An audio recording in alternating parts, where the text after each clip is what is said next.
क्या आपने कभी सोचा है कि सच्चाई और ईमानदारी की असली कीमत क्या होती है? ये सिर्फ एक कहानी नहीं, बल्कि एक ऐसा सबक है जो आपकी जिंदगी बदल सकता है। एक गांव में दो हलवाई थे, एक जिसने मेहनत और ईमानदारी से मिठाइयां बनाई और दूसरा जिसने सस्ते लालच से लोगों को ठगा। लेकिन जब राजा का दूत आया और उसने मिठाइयों की परीक्षा ली, तब सच्चाई और धोखे की असली ताकत सामने आई। कौन जीतेगा, कौन हारेगा, और सबसे बड़ी बात, क्या सच में ईमानदारी की मिठास सबसे बड़ी होती है? नमस्कार दोस्तों, पाथफाइंडर स्टोरी यूट्यूब चैनल में आपका तहे दिल से स्वागत है। गांव के बाजार में रामलाल की मिठाई की दुकान बहुत प्रसिद्ध थी। उसकी बनाई हुई मिठाइयां इतनी स्वादिष्ट होती थी कि लोग दूर दूर से उन्हें खरीदने आते थे। लेकिन रामलाल की सबसे बड़ी विशेषता उसकी ईमानदारी थी। वह हमेशा शुद्ध सामग्री से मिठाइयां बनाता और ग्राहकों को सही वजन और सही दाम पर बेचता। यही कारण था कि लोग उसकी दुकान को बहुत पसंद करते थे। कुछ ही महीनों में उसी गांव में एक नया हलवाई आया, रघु। उसने भी मिठाई की दुकान खोली, लेकिन उसका उद्देश्य केवल पैसा कमाना था। वह जल्द से जल्द अमीर बनना चाहता था, इसलिए उसने मिठाइयों में सस्ते रंग और घटिया सामान मिलाना शुरू कर दिया। रघु की मिठाइयां देखने में सुंदर और सस्ती थीं, इसलिए धीरे धीरे लोग उसकी दुकान पर ज्यादा जाने लगे।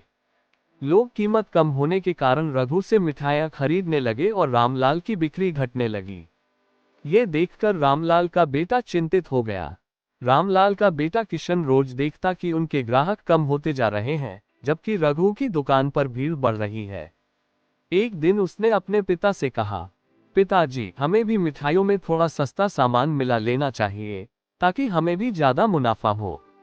रामलाल मुस्कुराए और बोले, बेटा, मिठाई केवल स्वाद से नहीं, बल्कि उसकी शुद्धता से भी पहचानी जाती है। अगर हम मिलावट करेंगे, तो लोग धीरे धीरे हमसे भरोसा खो देंगे।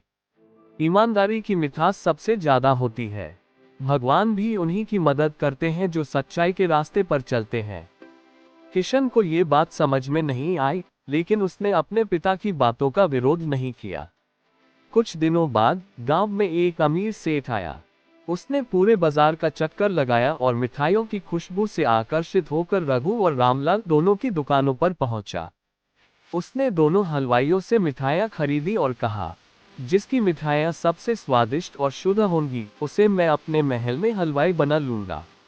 रघु बहुत खुश हुआ। उसने सोचा, अब तो मैं राजा का हलवाई बन जाऊंगा और खूब अमीर बनूंगा। रामलाल ने अपने बेटे की ओर देखा और मुस्कुराते हुए कहा, सच्चाई और ईमानदारी की परीक्षा अब भगवान ही लेंगे। हमें सिर्फ अपना काम अच्छे से करना है। अगले दिन सेठ ने गांव के लोगों के सामने दोनों हलवाइयों को बुलाया। उसने उनकी मिठाइयों के डिब्बे खोले और चखना शुरू किया। पहले उसने रघु की मिठाइयां खाईं। देखने में वे बहुत सुंदर और चमकदार थीं, लेकिन जैसे ही सेठ ने पहला टुकड़ा खाया, उसने थूथू कर दिया। मिठाइयों में अजीब स्वाद था, क्योंकि उनमें मिलावट की गई थी। फिर सेठ ने रामलाल की मिठाइयां चखी। जैसे ही पहला टुकड़ा मुंह में डाला, उसकी आंखें चमक उठीं।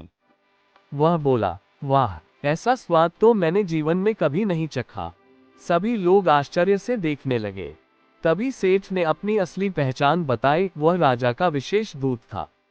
सेठ ने ऐलान किया, रामलाल की ईमानदारी और शुद्धता को देखकर मैं उसे राजमहल का मुख्य हलवाई नियुक्त करता हूँ।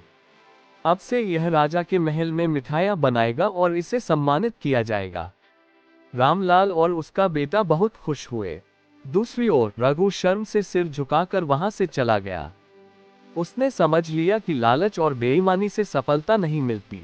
रामलाल ने मुस्कुराकर अपने बेटे से कहा, देखा बेटा, ईमानदारी की मिठास ही असली सफलता है। इस कहानी से हमें ये शिक्षा मिलती है कि ईमानदारी और सच्चाई हमेशा जीतती है, जबकि मिलावट और धोखा अंत में असफलता लाता है। तो दोस्तों, कैसी लगी आपको ये कहानी? आप हमें कमेंट्स सेक्शन में जरूर बताना, और अच्छी लगी हो तो इस चैनल को सब्सक्राइब जरूर कर लेना। तो चलिए मिलते हैं ऐसी ही कोई नई कहानी में, तब तक के लिए अपना ख्याल रखें। धन्यवाद।